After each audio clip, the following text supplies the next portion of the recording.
Sunday po tayo, good morning. Para sa mga nagtatanong kung anong nangyari sa okra, ito po, parang ilog din, parang dagat-dagatan din. Yan. Wala pong pag-asa pagka ganyan. Kung malalaki na yung okra, medyo nakaangat na sa lupa, may konting laban. Pero pag bago pa lang na ganyan, malulusaw sila. Buti na lang ang naitanim natin dito 3 kilot kalahati lang, pero still puhunan pa rin, di ba? Yan ang sinasabi ko lagi, kasama yan sa pagpa-farming.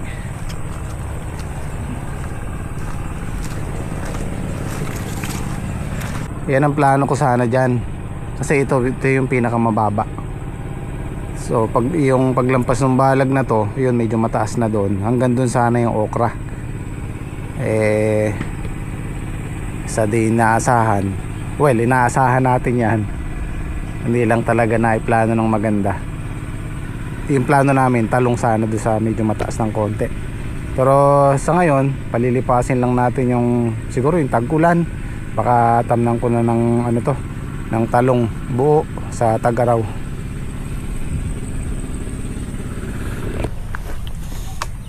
Ito yung mahirap sa aming mga farmer pagka tag-ulan. Kahit sabihin mong mataas yung tinatamnan mo, kung panay-panay ang ulan, masasaktan yung tanim mo. Yan po yung main reason kung bakit tumataas ang presyo ng gulay pag tag-ulan, dahil mahirap magpabunga, mahirap mag-alaga.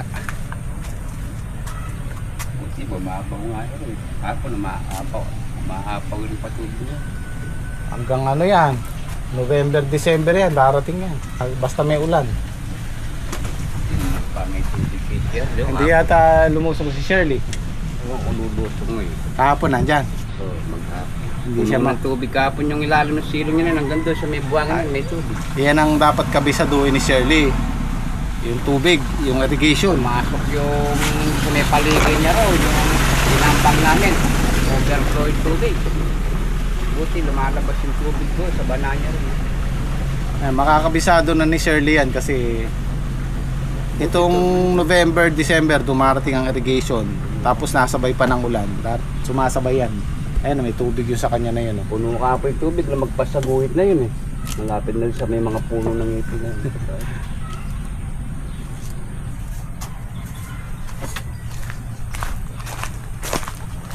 Nagpa-schedule ako ng ceramic coating dito sa ADD. So nagdadalawang isip ako kasi maulan pa rin eh. Pero titingnan ko kung pwede nating ng late. Usapan namin alas 8 eh. Alas 9 na. Tatagal kasi ito eh, mga 5 oras, 6 na oras yata. Tingnan natin kung pwede.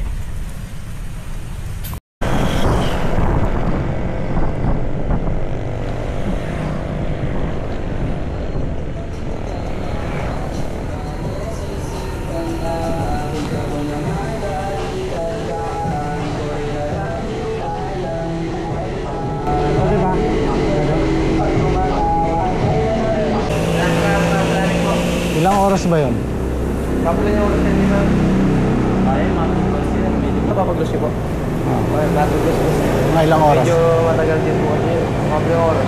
Kaya naman hanggang mamaya hapon? Oo. Sige. Kasi siya po gagawa, may gagawin din po. Okay, sige. Babaklasin yan, di ba? Oo. Ba't kaya mo naman po? Hi. So iwanan ko muna dito hanggang alas 3 daw babalikan, or alas 4. Magpo-commute na lang ako pa uwi. Abangan po natin yung resulta mamayang hapon, kung ano yung resulta. Papaano ko siya, ceramic coating na graphene. Hindi ko alam kung 2,500 or 3,000 ang singil nila. Extra protection din yan. Sa alikabok, sa gas-gas, konting gas-gas. Papakita ko lang yung before, tapos mamayang hapon yung after.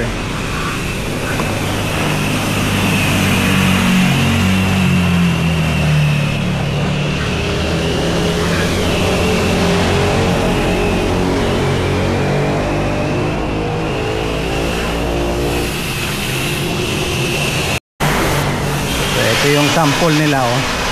Naka-ceramic na yan.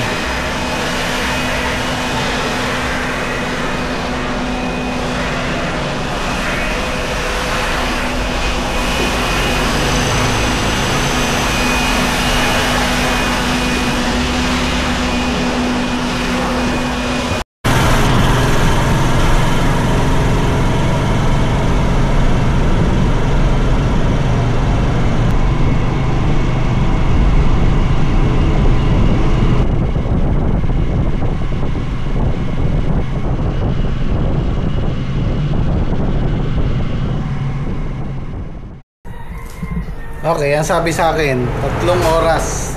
So, babalikan natin yan alas 3:30. Alas 4 ang usapan namin. Merong bagong memo yung LTO na yung administrative order. Buti na lang na hold. Nakakabahala. Pag-usapan natin pagka tuloy ko muna yung motor.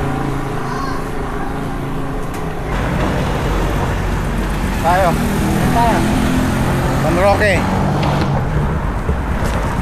San Roque.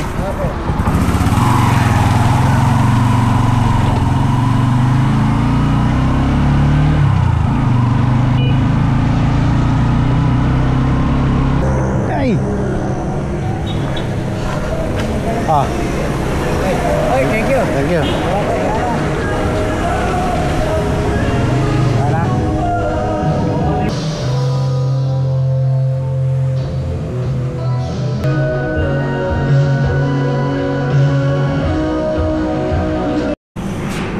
Ito yung mga offer nila.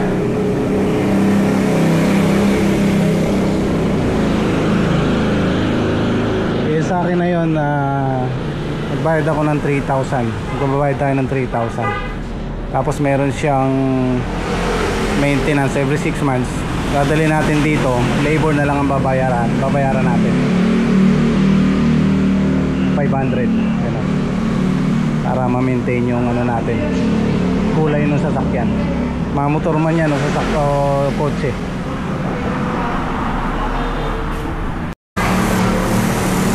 So guys, wala pa palang ano to. Wala pa siyang coating. Coating pa lang. Pero maganda na.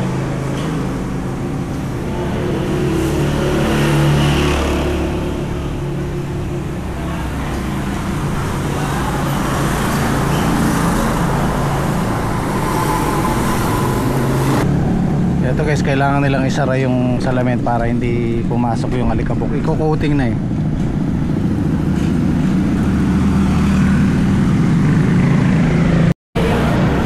Mukhang okay na ah.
guys, nagbayad na ako.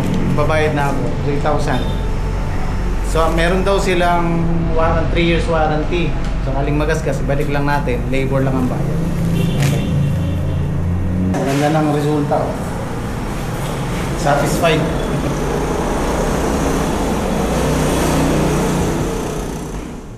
Hey! Saan ka pupunta? Sa Amerika. Pupunta daw siya sa Amerika. And guys, yung nabanggit ko kanina tungkol sa LTO, yung panukalang batas nila na pag bumili ka ng second hand, wala silang date na sinabi. Halimbawa, nagbenta ka ng sasakyan o motor 10 years ago, sakop ka dun sa batas na yon. Pag mumulta ka ng 20,000 plus yung, halimbawa, ikaw yung nagbenta, multa kang 20,000, yung bumili 20,000 din. Kapag hindi mo na i-report sa LTO yung bentahan, yung pagbebenta mo, kailangan within 5 days meron kang deed of sale, pirmahan, at pag hindi nagawa yon, yun nga, magmumulta kayo ng 40k, hati kayo ng buyer tsaka yung seller. Buti na lang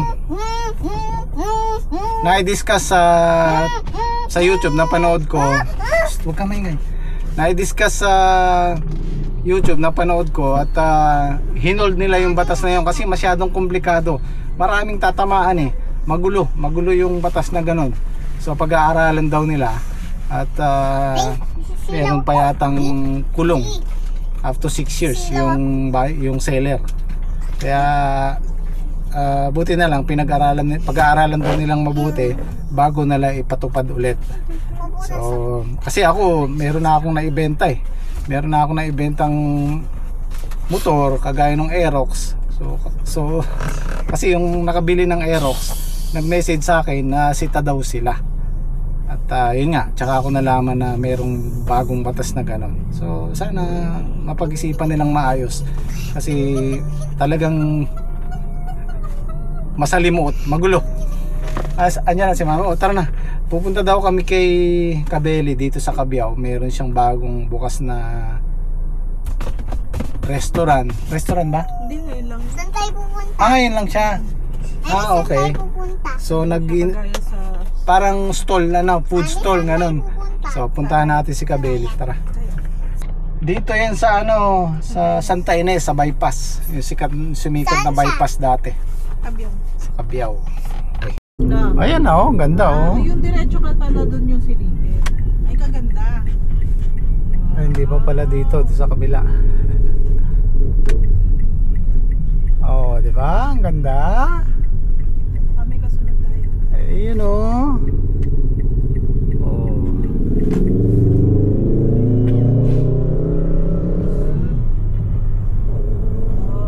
ganda. Dati sumikat to. Nung bago-bago siya, maraming nagtitinda, maraming nagpupunta, kaya lang pinagbawal nila kasi nagtatambak yung mga sasakyan sa gilid, walang parking, delikado nga naman kasi parang highway. Saan yung pwesto ni Kabeli? Ni Kabeli, oh. Saan? Ayan oh, yung ano niya. Saan? Ayan oh, sa harap. Ito. Wala tayong Ay, pa-parking. nagliligpit na siya. Wala na. Ay, si Kabeli oh. Nagliligpit na. Nagliligpit na yata Oo, sila. nagliligpit na sila. So uwi na kami, sold out pala yung tinda ni Kabeli. Mag-ano na lang tayo, Jollibee.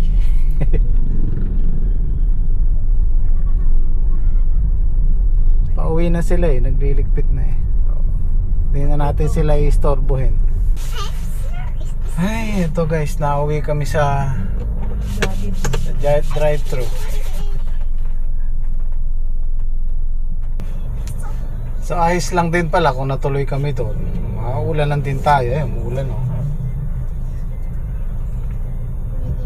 Daming tao sa Jollibee. Anong orderin mo, Liam? Chicken tsaka Tsaka ng hotdog. tsaka ng hotdog. Tsaka ng soft drink. Soft drinks. Bawal nga yung soft drink sa'yo eh. Bawal ang matamis. Tsaka Siya ka ng ano? Chicken joy. Chicken Joyce. Akala ko chicken joy. I like the chicken Joyce. What else? Saka ng hotdog. Saka Hotdog? burger. Ubo, baka dami mo naman. Saka ng hotdog. Jolly hotdog. Opo, I like Opo. Masarap kasi yung jolly hotdog. I like the burger. Anong border? Burger patty. Border. Burger. Ano ba yun? Burger. Ano sa'yo, Di? Ay, yung one piece chicken joy lang, pwede na. Chicken. May gulay naman sa bahay. May ulam kami sa bahay. O sige sa'yo, one piece chicken Ay, gusto- joy.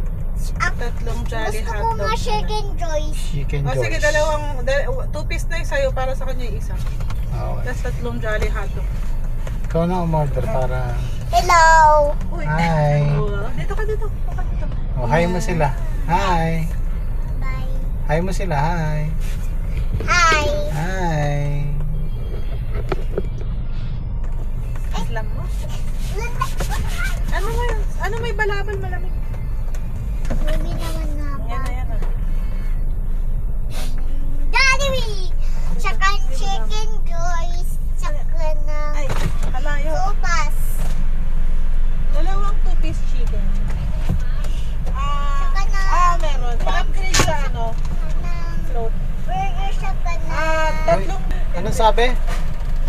Gcash daw? Gcash. Okay na? Gcash.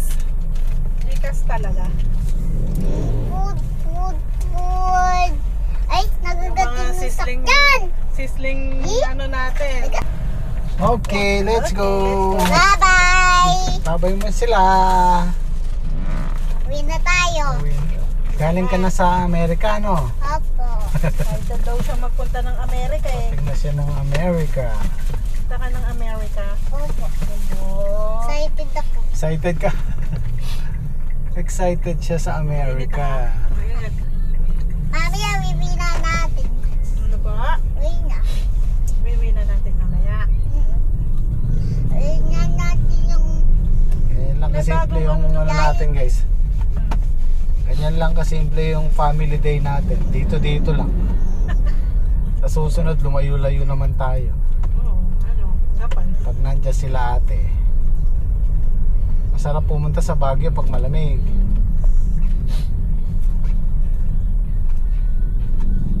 Pag kasi araw, panahon ng Baguio, ang daming tao. Pila. Pag yung season na season ng peak season. Pumunta tayo January, February, gano'n. Oh! Ha? Ayan na, may O kaya sa Tagaytay. pwede din. Di pa Mami, tayo more nakakapag-south. French fries. French fries gusto ko. Oh, mainit ah. Wow! This is French fries. French fries. Ah! Sabi ko pa mo kay ate, kakain tayo ng mga tapsilog. Pag take out nyo ako eh. Ayan. Jollibee. Masyadong malaki eh. Masyado malaki. Yummy. Hello? Okay, we're home. Tayo. Kain na tayo. Opo. Guys, maraming salamat. Kita-kita tayo bukas. Ang dami niyang gamot. Puro gamot. Puro gamot na lang si Ian. Ito pa. Vitamins yung iba dyan? Okay. At saka ito pa yung Rich, bukas. Maraming salamat. Sergeant.